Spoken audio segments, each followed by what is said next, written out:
प्रश्न है फ्यूज तार की क्या विशेषता है। तो इसकी विशेषता है उच्च प्रतिरोध होना चाहिए और निम्न गलनांक होना चाहिए। अगला प्रश्न है घर की सुरक्षा के लिए प्रयुक्त होने वाले फ्यूज तार किसके में की विशेषता कम गलनांक और उच्च प्रतिरोध। अगला प्रश्न हेलोजन लैंप का फिलामेंट किस मिश्र धातु का होता है। तो ये टंगस्टन और सोडियम का होता है। अगला प्रश्न है घरेलू विद्युत तार मूल रूप से एक समानांतर कनेक्शन होते हैं उनके। प्रश्न है विद्युत आपूर्ति के दौरान ब्लैक इंसुलेशन वाला तार किसका होता है। तो ये होता है न्यूट्रल का तार यानी तटस्थ तार। अगला प्रश्न है मानव शरीर शुष्क के विद्युत प्रतिरोध के परिणाम का क्रम क्या है। तो ये है 10⁻6 ओम। अगला प्रश्न है सामान्यतः ट्यूबलाइट में कौन सी गैस भरी जाती है। तो ये भरी जाती है आर्गन के साथ पारा के वाष्प। अगला प्रश्न है CFL की फुल फॉर्म क्या है। Compact fluorescent lamp. प्रश्न है बल्बों को जलाने में फिलामेंट के रूप में किस धातु का प्रयोग किया जाता है। तो ये किया जाता है टंगस्टन में, टंगस्टन का। अगला प्रश्न है जले हुए बिजली के बल्ब के फिलामेंट का तापमान सामान्यतः कितना होता है। तो जो चस रहा है बल्ब उसका तापमान सामान्यतः 2000 डिग्री सेल्सियस से 2500 डिग्री सेल्सियस तक होता है। अगला प्रश्न है 3 पिनों वाले विद्युत प्लग में सबसे लंबे पिन को किसके से जोड़ा जाना चाहिए। तो ये जोड़ा जाता है ग्राउंड टर्मिनल यानी अर्थिंग से। अगला प्रश्न है विद्युत उपकरण में अर्थ का प्रयोग किया जाता है उत्तर सुरक्षा के लिए किया जाता है कि इलेक्ट्रिकल शॉक ना लगे। अगला प्रश्न है दो ठीक से जुड़े हुए आवेशित पिंडों के बीच विद्युत धारा प्रवाहित नहीं होती क्योंकि यदि उनमें वह क्षमता नहीं है। तो अगला प्रश्न है कौन सा तत्व विद्युत का सुचालक होता है। तो सबसे अच्छा जो है वो चांदी सुचालक है। अगला प्रश्न है मुख्यतः विद्युत आपूर्ति में सुरक्षा उपकरण के रूप में फ्यूज का प्रयोग किया जाता है। फ्यूज के बारे में कौन सा कथन सही है।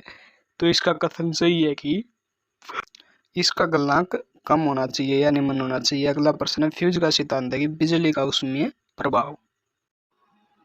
प्रश्न है एक घर में दो बल्बों में एक दूसरे की तुलना में अधिक चमकीला होता है। तो इस संदर्भ में कौन सा कथन सही होगा। तो यही होगा कि जो कम बल्ब चस रहा है उसका प्रतिरोध अधिक होगा। अगला प्रश्न है एक डायनेमो जिससे बिजली उत्पन्न करने के लिए कहा जाता है वास्तव में किस रूप में कार्य करता है। तो वो करता है ऊर्जा का परिवर्तक के रूप में। अगला प्रश्न है डायनेमो एक मशीन है जिसका प्रयोग किसके लिए किया जाता है। यांत्रिक ऊर्जा को विद्युत ऊर्जा में बदलने के लिए। अगला प्रश्न है टरबाइन और डायनेमोस का प्रयोग किस ऊर्जा को विद्युत ऊर्जा में बदलने के लिए किया जाता है। तो ये किया जाता है यांत्रिक ऊर्जा को विद्युत ऊर्जा में बदलने के लिए।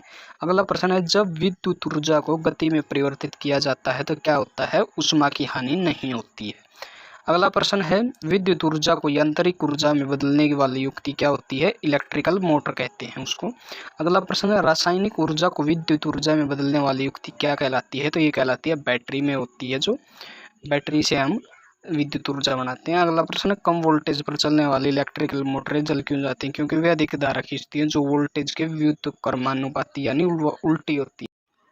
प्रश्न है एक सुरंग में प्रत्येक 100 वाट अक्षमता के 5 बल्ब लगातार 20 घंटे तक प्रदीप्त रहते हैं यानी जलते हैं। बिजली की खपत क्या होगी।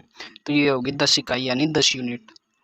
अगला प्रश्न है 1 किलोवाट घंटा का मान क्या होता है। तो ये होता है 3.6 की गुणा में 10⁶ जूल। अगला प्रश्न है 100 वाट का बिजली का बल्ब 10 घंटे के लिए प्रयोग किया जाता है, जलाया जाता है।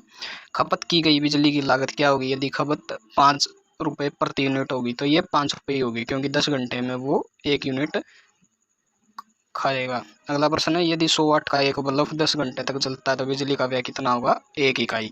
अगला प्रश्न है 100 वाट का एक बिजली का बल्ब 4 घंटे के लिए प्रयोग को होता है तो प्रयुक्त विद्युत ऊर्जा की इकाई कितनी होगी, 0.4। अगला प्रश्न है यदि 60 वाट के बिजली के बल्ब को 30 दिन तक प्रतिदिन 5 घंटे उपयोग करते हैं तो कितनी यूनिट बिजली खपत होगी। तो ये होगी 9 यूनिट। अगला प्रश्न है एक बिजली के बल्ब को 220 वोल्ट के जनरेटर से जोड़ा जाता है। वर्तमान में मतलब करंट है उसमें 0.5 एम्पेयर है। बल्ब की शक्ति कितनी होगी। तो ये होगी 110 वाट।